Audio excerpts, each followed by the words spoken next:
What happens when a man who has everything is about to lose it all? In the heart of New York City, on the 87th floor, billionaire Jacob Croft was a titan on the edge of a cliff. He unleashed his fury on a young waitress over a simple mistake intending to ruin her. But he never expected her response. She didn't cry. She didn't apologize.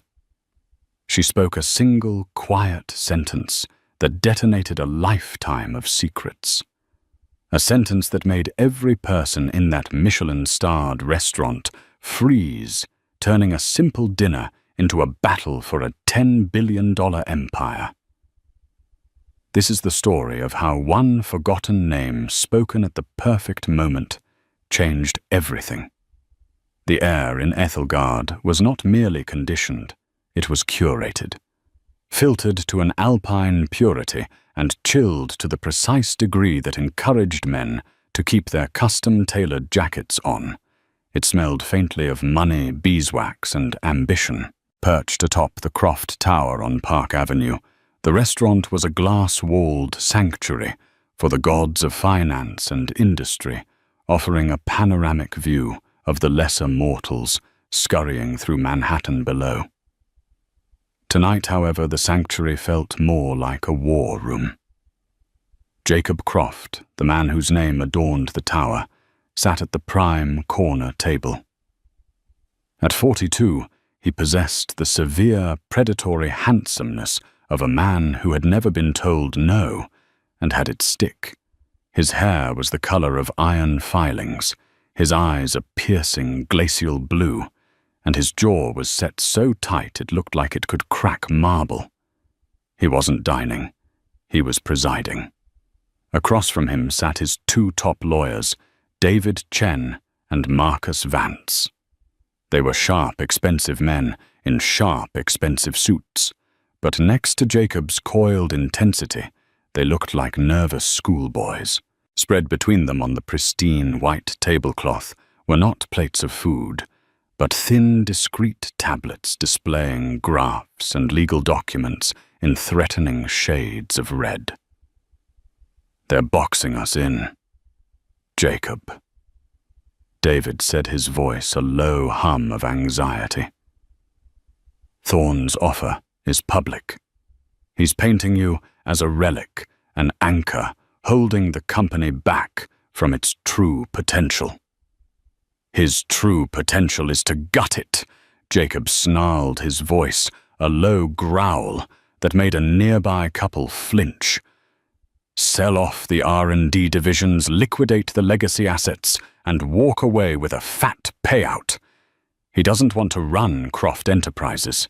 He wants to scalp it." Marcus Vance, the older of the two, pushed his glasses up his nose. "The board is spooked. The pension fund managers are listening to him. They see short-term gains. They're forgetting that the R&D he wants to sell is the bedrock of this company."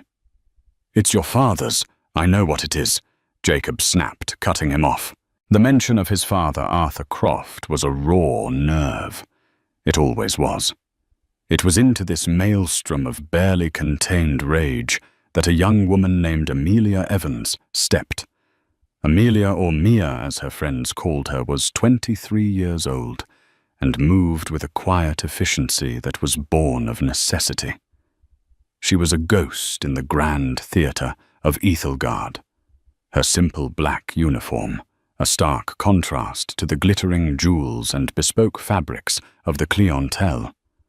She was a student of social work at NYU, and this job, with its punishing hours and demanding patrons, was the only thing keeping her afloat in a city determined to drown her. She had been warned by the maitre d' that Table 12, Mr. Croft's table, was to be handled with extreme care. "He's in a mood tonight," the man had whispered, his face pale. "Just be invisible. Water, wine, bread. No mistakes." Mia had followed the instructions perfectly. She was a professional. She refilled their water glasses without a sound, her movements fluid and economical. She saw the tension in Mr. Croft's shoulders, the way he stared out the window, not at the glittering cityscape, but through it, as if looking into an abyss. She felt a flicker of something, not pity, but a kind of clinical empathy. It was the same look she'd seen on people at the downtown clinic where she volunteered. The look of someone carrying a weight too heavy to bear. The moment it all shattered came with the wine. It was a 2018 Chateau Margaux, a bottle that cost more than Mia's monthly rent. Jacob had ordered it without looking at the menu, a perfunctory gesture of power. The sommelier had presented it, and now it was Mia's job to perform the second pour. As she reached for the bottle, David Chen, the lawyer, made a sudden gesture with his hand, pointing at a line of text on his tablet. "This clause here, Jacob. This is the knife." His hand, moving erratically, clipped Mia's wrist. It was a small contact, almost nothing. But it was enough. The heavy bottle tilted. A stream of ruby-red wine, dark as blood, sluiced from the bottleneck. It didn't splash onto the tablecloth. In a moment of horrifying slow-motion clarity, it cascaded directly onto the stack of papers Jacob had just placed beside his plate, his personal hand-annotated notes on the takeover defense. The silence was absolute. It was a vacuum, a black hole that sucked all the air and sound from the 87th floor. David Chen froze his hand, still hovering in the air. Marcus Vance's eyes widened in terror. Mia felt her own blood run cold.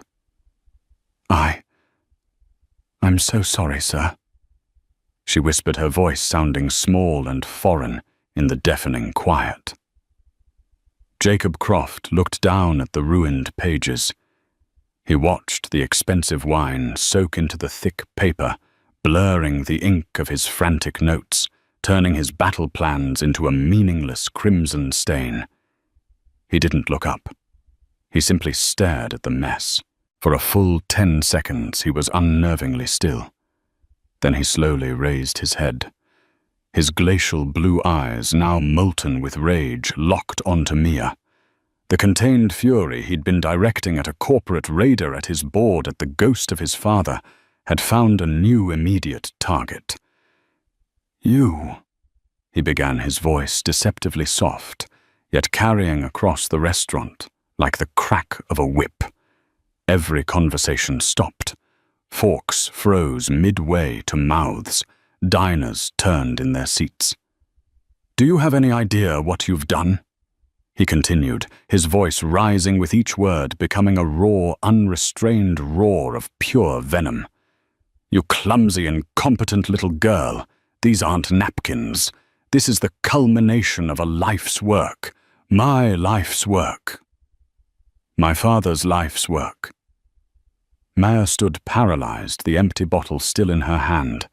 Her face was pale, but her expression was one of shock, not fear. "I'm sure a bottle of wine is a fortune to you." Jacob sneered, his lip curling in disgust. He stood up, knocking his chair back. He was a towering, intimidating figure of wealth and power. "But that wine is nothing. You are nothing. What you've just done. I will make it my personal mission to ensure you never work in this city again. Not in a restaurant, not in a coffee shop, not cleaning toilets. You are finished. Do you understand?" Me. The maitre d' was rushing over his face, ashen. The lawyers were trying to placate him. "Jacob, please. It was an accident." But Jacob ignored them. He was focused solely on Mia. His eyes burning with a hatred that was terrifying in its intensity. He was using her as an outlet for every frustration, every fear, every failure that was crashing down upon him. He wanted to break her. Mia simply looked at him. The initial shock on her face was replaced by something else, a strange, unnerving calmness. Her eyes, a warm and intelligent brown, met his frigid blue ones. She took a quiet breath. The entire restaurant held its breath with her. They expected tears begging a panicked flight. Instead, she said one sentence. Her voice was not loud, but it was clear, precise, and resonant, cutting through the toxic atmosphere he had created. The Ariadne Protocol was never about the money, was it, Mr. Croft? It was about the promise. The world stopped. David Chen and Marcus Vance froze mid-gesture, their mouths slightly agape. The maitre d' stopped in his tracks. The whispers from the surrounding tables died instantly. But their reaction was nothing compared to Jacob Croft's. The rage vanished from his face as if slapped away. The color drained from his skin, leaving him looking ghastly under the restaurant's soft lighting. His jaw, which had been clenched in fury, went slack. His piercing eyes lost their focus, replaced by a profound, shell-shocked confusion. He stared at the waitress, this young woman in a simple black uniform, as if she had just spoken to him in a language only two people on Earth had ever known. Ariadne. It wasn't a project. It wasn't a product. It was a ghost. A secret name, a private covenant between his father, Arthur Croft, and his most brilliant engineer. A name Jacob hadn't heard spoken aloud in 20 years. And this girl, this waitress, had just said it. The silence in Ethelgard stretched for an eternity. It was no longer a silence of shock at a billionaire's outburst, but one of deep, unnerving mystery. Jacob Croft stood rooted to the spot, his entire being focused on the waitress. The carefully constructed fortress of his anger had been demolished by a single, inexplicable phrase. Ariadne. The name echoed in the chambers of his memory. It wasn't a file in a cabinet. It was the name his father, Arthur Croft, had given to a philosophy. It was a pet project, a series of experimental designs for sustainable humanitarian technology that had no immediate commercial value. His father and his lead engineer. A quiet, brilliant man would spend weekends in the old workshop, sketching designs that were more art than commerce. "This is our promise, Jacob," Arthur had told him once when Jacob was just a boy. "A promise that we never forget why we build. Ariadne is the thread that leads us out of the labyrinth of pure profit." Jacob swallowed, his throat suddenly dry. He looked at Mia, truly looked at her for the first time. She wasn't just a clumsy waitress.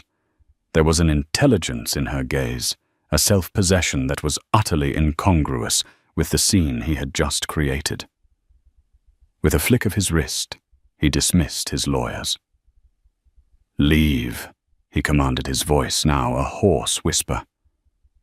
"Jacob, the board call." David started. "Now." The two men, bewildered, gathered their tablets and retreated, casting confused glances back at the waitress who had somehow broken their boss. The maitre d', sensing a shift in the quantum fabric of his restaurant, simply bowed his head and backed away, gesturing for the other staff to give the table a wide berth. The universe of Ethelgard had shrunk to just two people, the billionaire and the waitress. "Sit down," Jacob said.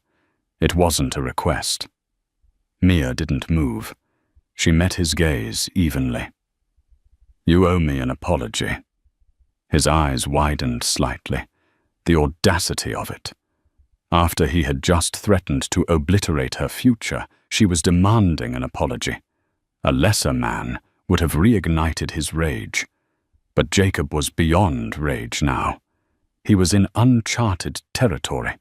He was intrigued and terrified.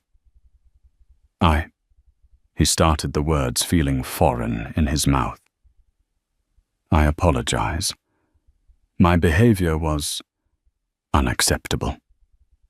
Now sit." She considered his apology for a moment, then gave a small, sharp nod. She pulled out the chair recently vacated by Marcus Vance and sat down, placing her hands neatly in her lap. She looked perfectly composed, as if she were the one conducting an interview. "Who are you?" Jacob asked, his voice low and urgent, as he sat back down. "My name is Amelia Evans." The name meant nothing to him. Evans. It was a common name. He searched his memory, trying to connect it to his father's world, to the R&D labs, to the past. Nothing. "That doesn't answer my question," he pressed. "How do you know that name Ariadne was not a public project? It wasn't a project at all. It was a conversation between two men. One of them was my father, and the other, Mia said softly, was mine." Jacob felt a jolt, as if the floor had dropped out from under him. He stared at her warm brown eyes, at the determined set of her jaw. And suddenly, he saw it. A phantom echo in the structure of her face. A memory from decades ago. A quiet, kind man, with the same eyes, standing beside his father in the workshop, a slide rule in his pocket, and a smile on his face. A man who smelled of graphite and ozone. Robert Evans. Jacob breathed. "Your father was Robert Evans." "He was," Mia confirmed. "He was your father's chief design engineer. He was his friend." Robert Evans, of course. The brilliant, unassuming engineer who had been Arthur Croft's right hand for 30 years. The co-creator of the company's foundational patents. The man who had quietly retired a few years after Arthur's death, disappearing from the corporate world. Jacob remembered he'd passed away some years back. He hadn't even sent flowers. The thought shamed him now. "My father spoke of Ariadne all the time." Mia continued, her voice filled with a daughter's fierce pride. "He said it was the soul of the company.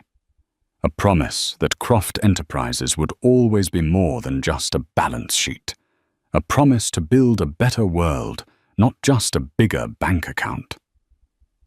Her eyes flickered towards the wine-soaked papers on the table. "A promise it seems you're in danger of breaking." The accusation hit him harder than her first sentence. She wasn't just quoting a ghost. She was judging him by that ghost's standards. "You don't understand," Jacob said, the words coming out defensive and weak. "The market, the pressure. Marcus Thorne is trying to tear down everything my father built. Is he?" Mia challenged, her gaze unwavering. "Or is he just trying to tear down what you've built?" "My father said that in the last few years before he retired, the company lost its way. It became obsessed with quarterly reports and shareholder value. He said the labyrinth of pure profit was winning." Jacob felt a flush of anger, but it was quickly doused by the cold water of truth. She was right. After his father's death, Jacob had taken over. He'd had to. He was aggressive, ruthless, and brilliant. He'd quadrupled the company's value. He'd made it a global behemoth. But in the process, had he lost its soul? He had mothballed the non-profitable long-term R&D projects. He had shut down the workshops. He had effectively killed Ariadne. And now Marcus Thorne, a corporate predator, was using Jacob's own logic against him. Thorne was arguing that the few remaining legacy divisions, the ones Jacob kept out of a lingering, unspoken sentimentality, were a drag on profits. Jacob had created the monster that was now devouring him. "Why are you here?" Jacob asked, changing the subject. Working as a waitress, Robert Evans must have been well compensated. A shadow crossed Mia's face. "My father was a brilliant engineer, not a brilliant investor. He trusted the wrong people after he left Croft. He lost most of it. Then he got sick. The medical bills, they took the rest. He died with very little, Mr. Croft, but he died with his integrity. He never sold his original shares in the company, even when he was desperate. He said they were a piece of his promise to your father." The shame in Jacob's chest intensified. As the billionaire sat in a tower bearing his name, while the daughter of the man who helped build its foundation was serving him wine to pay for her education. An education in social work, no less. The irony was corrosive. What promise, Jacob asked, his voice barely a whisper. Mia leaned forward slightly. The entire restaurant, the entire city outside the window, seemed to melt away. There was only the table, the stained papers, and the weight of two fathers in the air between them. The promise of the thread, she said, her eyes locking onto his. Ariadne gave Theseus a thread to find his way out of the Minotaur's labyrinth. My father believed the Ariadne Protocol was the thread that would always lead Croft Enterprises back to its true purpose if it ever got lost. He told me he and your father built something into the company's foundation, a fail-safe, something hidden in the charter tied to his and your father's original patents. Jacob stared at her, his mind racing. A fail-safe. In the charter, he and his lawyers had been over the corporate bylaws 100 times. They were looking for legal loopholes, financial defenses. They had never thought to look for a philosophical one, a ghost in the machine. He said, Mia concluded, her voice steady and clear, that it would only be visible to someone who was looking for the thread, not for the gold. In that moment, Jacob Croft felt a sensation he hadn't experienced since he was a child. Hope. It was a terrifying, exhilarating feeling. This young woman, this Amelia Evans, hadn't just appeared by chance. He had shouted at her, humiliated her, and in response she had handed him the one thing he thought was lost forever. A thread. The first light of dawn was painting the New York skyline in shades of bruised purple and soft grey. The city that never sleeps was stirring. But for Jacob Croft and Amelia Evans, the night had never ended. After leaving Ethelgard, Jacob leaving a tip that made the maitre d' nearly faint, and an instruction to expunge any record of the incident, they had gone directly to the Croft Tower. Not to the sleek modern offices on the upper floors, but down. Down into the building's belly, to the sub-level archives. It was a place Jacob hadn't visited in 15 years. The air was cool and dry-smelling of aging paper and forgotten ink. Rows upon rows of sterile white shelves held thousands of document boxes, a catalogued history of the company's life. It was the corporate equivalent of a catacomb. Jacob had dismissed the night security, plunging the archives into a hushed, reverent silence, broken only by the hum of the climate control systems. He led Mia to a cordoned-off section at the far end, marked simply, A. Croft. Personal. My father never threw anything away. Jacob said, his voice echoing slightly in the vast space. He ran a hand along a dusty box, leaving a streak on his $1,000 suit. He called it his paper memory. Mia looked around, her eyes wide with a kind of awe. My dad was the same. He had notebooks filled with schematics, ideas, half-finished equations. After he died, I kept them all. I didn't understand most of it, but it felt like keeping a part of him. This shared experience, this bond over their father's peculiar habits, created a fragile truce between them. The power dynamic had been irrevocably scrambled. He was no longer the billionaire, and she the waitress. They were the children of legacy. Two archaeologists searching for a common ancestor. What exactly are we looking for? Jacob asked, shedding his jacket and rolling up his sleeves. The gesture was symbolic, stripping away the CEO to reveal the man underneath. "I don't know," Mia admitted. "My father was never specific. He was a man of principles, not details. He just said there was a moral clause hidden in the company's DNA. Something tied to the original founding charter and his first key patents, the ones he co-signed with your father. Jacob's legal team had already combed through the charter for anything that could be weaponized against Marcus Thorne. They'd found nothing. But as Mia had said, they were looking for gold, not the thread. They were looking for legal technicalities, not moral imperatives. The charter is a public document, Jacob mused, pulling a heavy leather-bound volume from a shelf. It was the original 1985 incorporation document. Thorne's people have analyzed every line.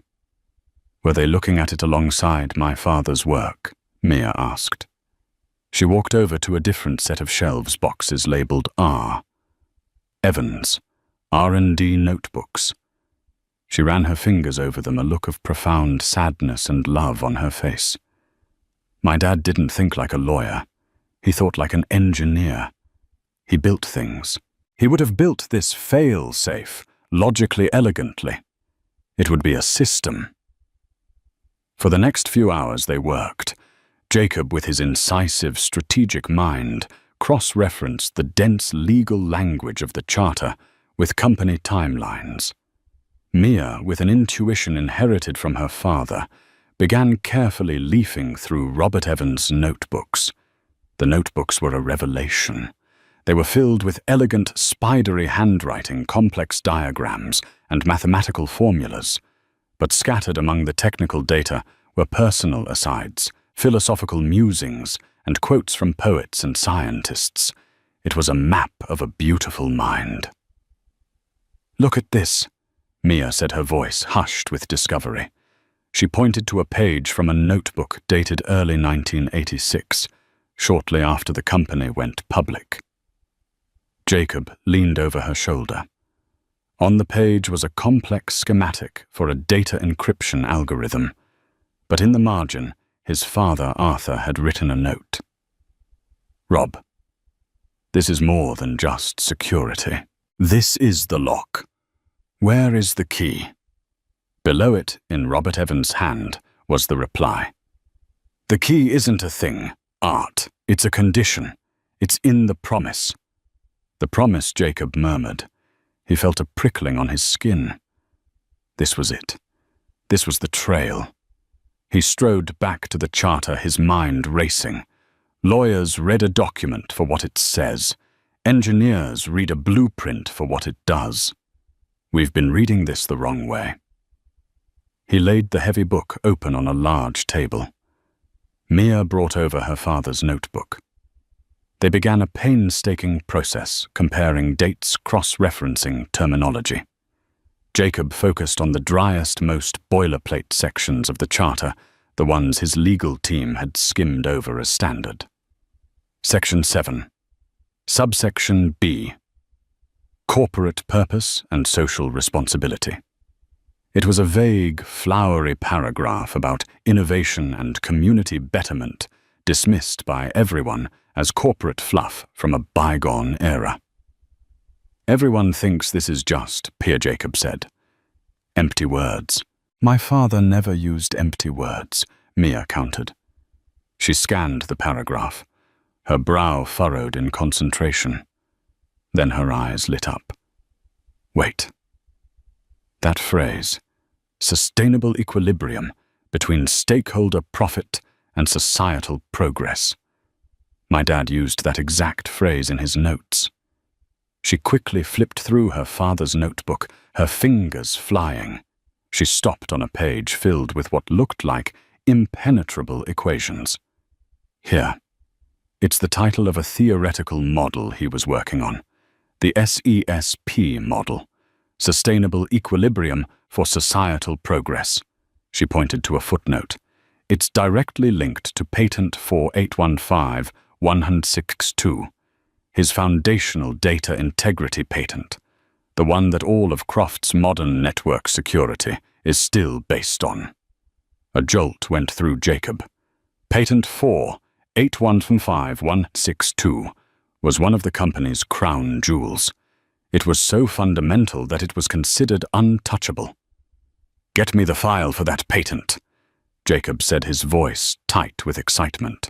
He located the file, a thick manila folder filled with technical drawings and legal registration forms.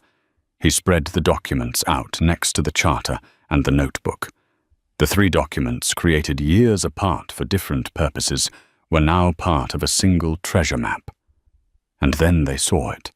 It was so simple, so elegant, it had been invisible to anyone who wasn't looking for it.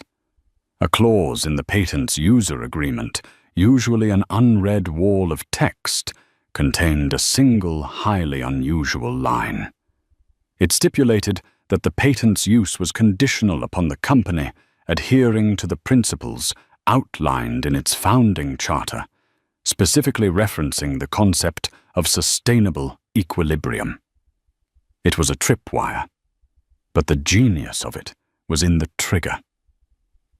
How could a court possibly define something as vague as sustainable equilibrium? Mia found the answer in her father's notebook on the very next page. It was a small diagram, almost an afterthought. It showed that the SESP model he'd designed wasn't just a theory, it was a functioning algorithm. An algorithm that could measure a company's actions like liquidating its R&D divisions for short-term profit against its stated long-term purpose. It could generate a quantifiable deviation score. My God. Jacob breathed, sinking into a chair. It's a poison pill. A moral poison pill. If Marcus Thorne took over and executed his plan to gut the company, he would violate the terms of use for its most critical patent. The patent would be rendered void. The company's entire data security infrastructure, its most valuable asset, would collapse. It was corporate suicide. Their fathers hadn't left a legal defense. They had planted a self-destruct mechanism with a moral trigger. It was a mechanism that wouldn't harm the company if it stayed true to its path, but would destroy it if it fell into the hands of a predator like Thorne. It was the ultimate expression of the Ariadne Protocol. It was brilliant, and it was terrifying. This, Jacob said, looking from the documents to Mia, this could work. But it's insane. No board has ever heard an argument like this. We'd be laughed out of the room. Mia looked at him, her expression firm. The timid waitress was long gone. In her place was the daughter of Robert Evans, the keeper of the promise. "You won't be laughed at," she said, her voice filled with a newfound strength. "Because this isn't just about legal clauses and patents anymore. It's about the story of this company. It's a story that has been forgotten. You need to remind them. We need to remind them." Jacob looked at her, at the fire in her eyes, at the notebooks that held her father's soul. He had started the night as a king on the verge of losing his kingdom. Now, guided by the ghost of his father's friend and the courage of his daughter, he felt like a warrior who had just been handed a mythical sword. The board meeting was in less than 48 hours. The battle wasn't over, but for the first time, he knew how he was going to fight it. Not with numbers and projections, but with a story, a promise, a thread. The air in the 90th floor boardroom of Croft Tower was thick with the scent of expensive leather and palpable fear. It was a vast, intimidating room dominated by a monolithic obsidian table that reflected the grim faces of the 12 board members seated around it. The panoramic windows displayed a brilliant, indifferent blue sky, a stark contrast to the storm brewing within. At one end of the table sat Jacob Croft. He was impeccably dressed, but there was a new quality to his stillness. It wasn't the coiled tension of their last meeting. It was a deep, settled calm. Beside him, to the surprise and consternation of everyone present, sat Amelia Evans. She was in a simple professional grey dress, looking completely out of place, and yet somehow perfectly composed. Her presence was a question mark hanging over the entire proceeding. At the other end, exuding an aura of victory, sat Marcus Thorne. He was a sleek, silver-haired predator, his smile sharp and confident. His team of bankers and lawyers flanked him like a pack of jackals, their faces smug. They had the votes. They had the momentum. This meeting was in their minds a mere formality before the feast. "Ladies and gentlemen," Thorne began, his voice smooth as silk and sharp as glass. "Let's not waste time. My offer is generous.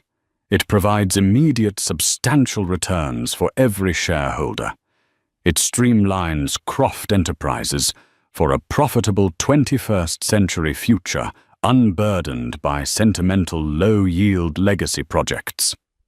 He gestured dismissively in Jacob's direction. "Mr. Croft's attachment to the past is costing you money. It's time for a change in leadership.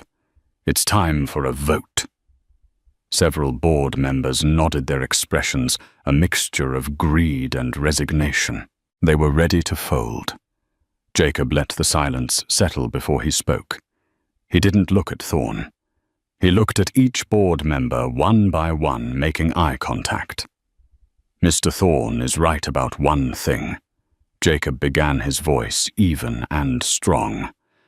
"This is about the future of Croft Enterprises. But he and perhaps some of you have forgotten what this company is. You see a ticker symbol. You see assets and liabilities. You've forgotten the foundation upon which all of this was built." He gestured to the screen at the end of the room. It flickered to life, not with financial charts, but with a black-and-white photograph of two young men in a cluttered workshop, a handsome, ambitious Arthur Croft and a smiling, thoughtful Robert Evans. "This company was not born in a boardroom." Jacob continued, his voice resonating with a passion none of them had heard from him before. "It was born in a garage, from a partnership between a visionary and a genius, my father Arthur Croft and his chief engineer Robert Evans. They didn't dream of stock options. They dreamed of changing the world, and they built that dream into the very point of this company." A murmur went through the room. This was not the defense they were expecting. Thorne scoffed. "A lovely history lesson, Jacob, but it doesn't change the numbers on the page." "On the contrary," Jacob said, his eyes flashing. "It changes everything." He turned to Mia. "I'd like you to meet someone. This is Amelia Evans. She's a social work student at NYU. She is also Robert Evans' daughter." All eyes swiveled to Mia. The board members looked utterly bewildered. What was a student doing here? Thorne's smile faltered for the first time. He leaned forward, a flicker of unease in his eyes. "Ms. Evans and I have spent the last 48 hours in the company archives," Jacob explained. "We weren't looking at spreadsheets. We were looking at our history, at the promise our fathers made when they founded this company." He then laid out their discovery. He explained the Ariadne Protocol not as a business plan, but as a philosophy. He explained the moral clause in the charter, the tripwire in the foundational patent, and the hidden algorithm in Robert Evans's notebooks. He didn't present it as a legal threat, but as a testament to the founders' foresight. "Our fathers knew a day like this might come," Jacob said. "A day when the company might be tempted to saw off the branch it was sitting on for a bundle of firewood. So they built a fail-safe, a self-destruct mechanism tied to the company's soul." Thorne and his lawyers began to laugh. It was a strained, uncertain sound. "This is preposterous," one of Thorne's lawyers exclaimed. "A moral clause, an algorithm. You can't be serious. No court in the country would uphold such a vague and sentimental notion." "We don't intend to take it to court," Mia said, speaking for the first time. Her voice was quiet, but carried an immense weight of conviction. Every head turned back to her. She stood up and addressed the board, not with the polished rhetoric of a CEO, but with the simple, devastating power of the truth. "My father, Robert Evans, didn't put his faith in courts. He put his faith in logic and in people. The system he and Arthur Croft designed isn't just a legal argument. It's an engineering fact. If this company proceeds with Mr. Thorne's plan to liquidate the R&D assets and abandon the core principles outlined in your charter, you will be in direct violation of the user agreement for Patent 4815162. She paused, letting the patent number, the holy grail of their tech portfolio, hang in the air. "That patent isn't just a piece of paper," she continued. "It's the lock on every door in this company. It secures your data, your communications, your financial transactions, and those of all your clients. The moment those terms are violated, the patent is voided. The system my father designed will cascade in validating security certificates network-wide. It would be the technological equivalent of pulling the keystone from an arch. Everything would collapse." The room was utterly silent. Thorne's smug expression had evaporated, replaced by a pale mask of disbelief. His technical advisors were furiously whispering to him, their faces stricken. They knew she was right. They had never considered the patent's obscure user agreement, but they understood the catastrophic implications if it were breached. "This is extortion," Thorne finally sputtered, his voice cracking. "No," Jacob said, standing to join Mia. "It's a choice our fathers left for you. You can vote for Mr.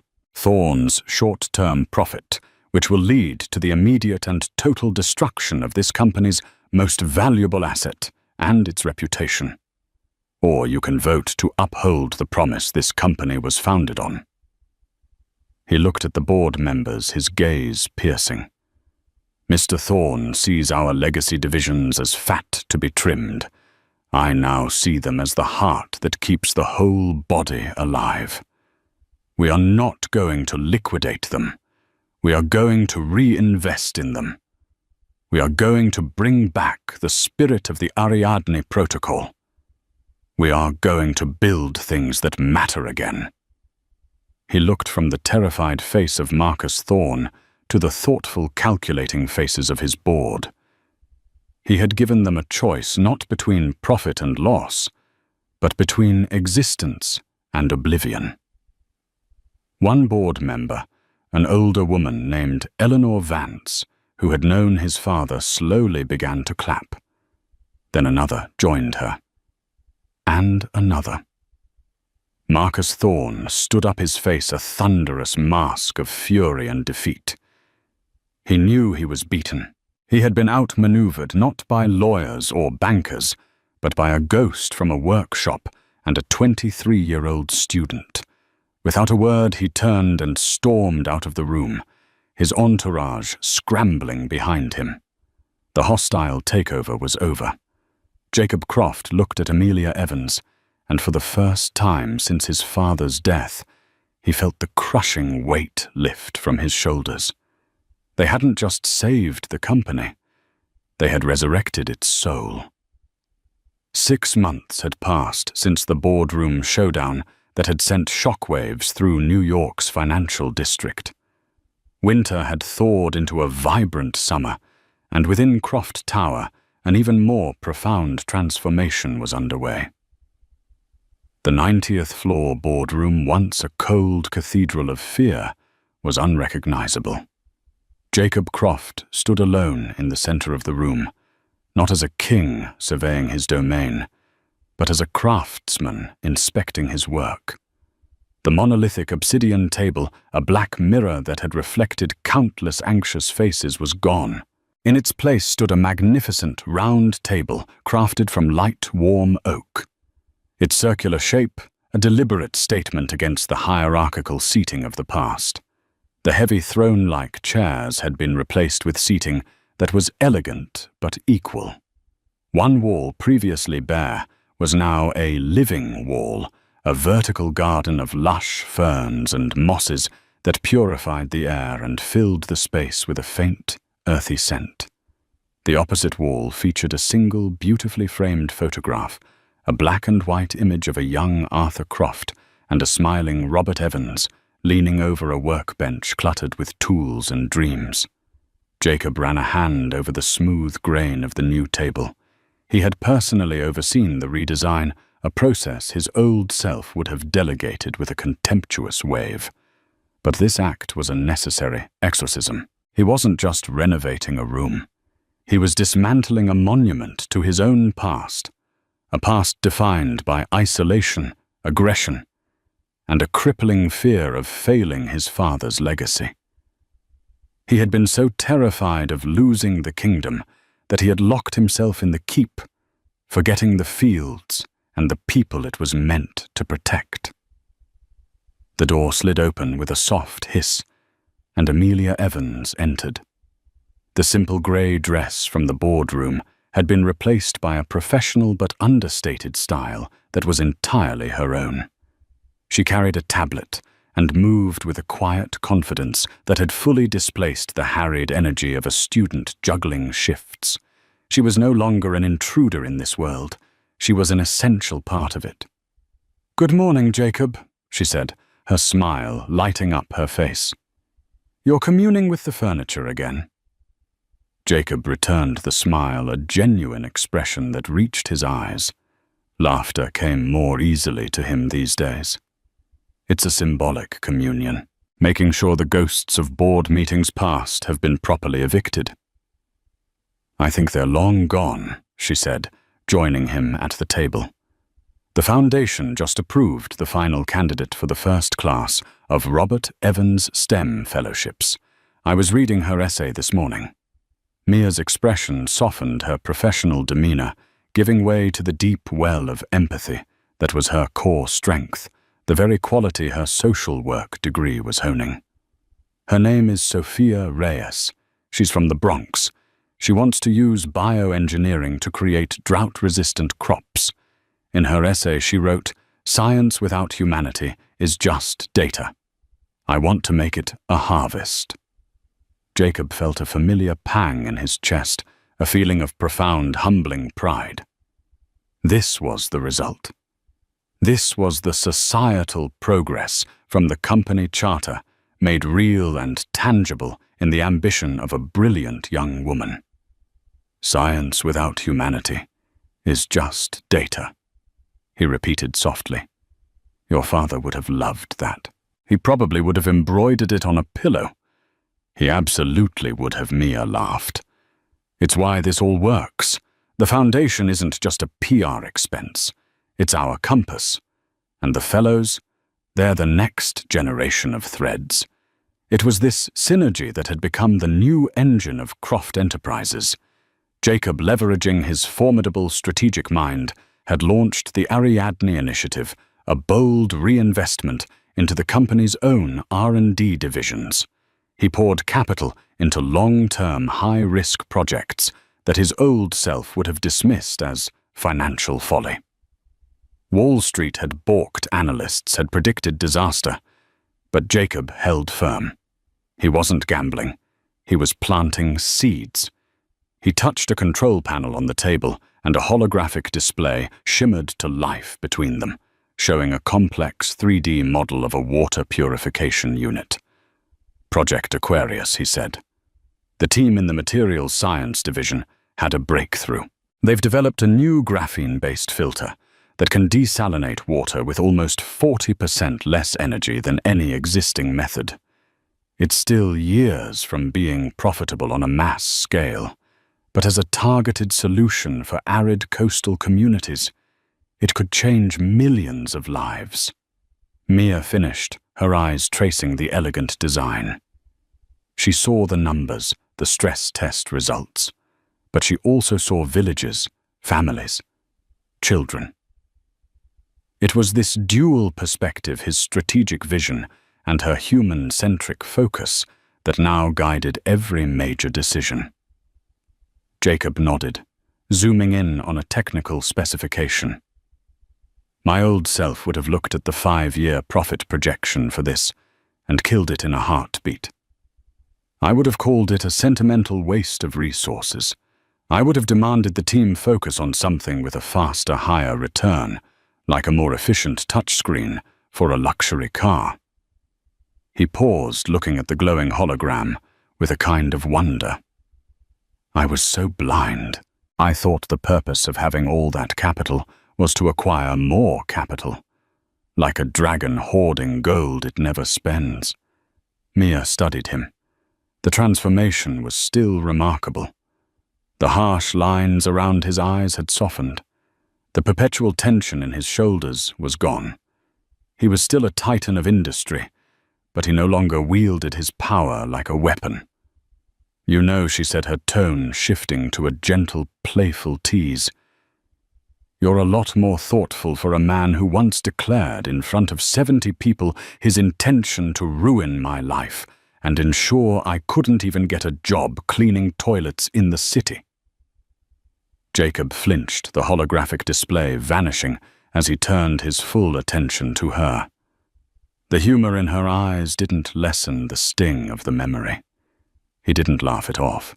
Instead, he met her gaze with a sober, unflinching honesty.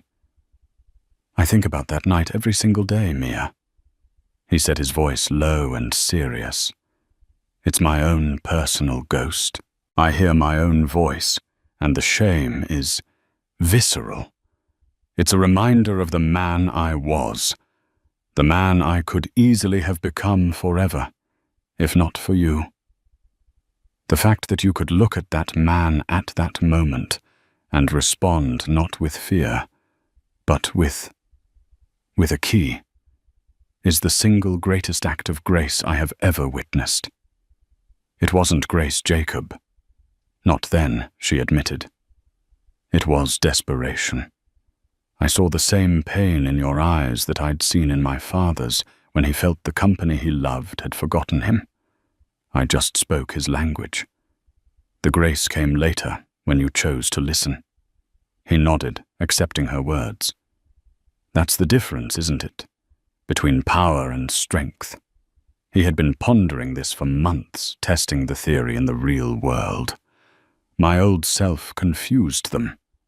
Power is the ability to shout down a room, to terminate a project, to ruin a person's career with a single phone call.